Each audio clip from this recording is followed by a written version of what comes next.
Friends, मी Jayesh Patil, CP agro farm, Bhiwandi, Thane. आज तुम्ही बघत आहात ओरिजिनल गावठी कोंबडीची एक 3 महिन्याची पिल्लं आहेत आपल्याकडे. हे तुम्ही बघू शकता.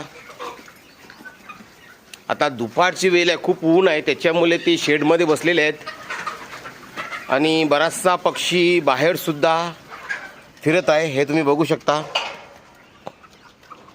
हे बघू शकता तुम्ही. भरपूर पक्षी आपला बाहेर आहे ओपन रेंजमध्ये. तर ह्या जागेमध्ये आपण शेवगा लागवड करण्यासाठी खड्डे मारून त्याच्यामध्ये शेणखत टाकायचं काम चालू केलं आहे आणि ॲग्रोपॉनिक्ससुद्धा तुम्हाला दाखवतो, ते सुद्धा आपण आजपासून स्टार्ट केलेलं आहे. हे बघू शकता तुम्ही. हायड्रोपॉनिक्सचं आपण मक्याचे ट्रे लावायला सुरुवात केला आहे. हा भिजवून ठेवलेला आहे. हा आपला हायड्रोपॉनिक्सचा ट्रे आहे.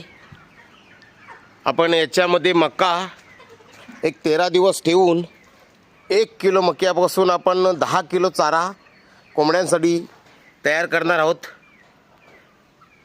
Okay, thank you.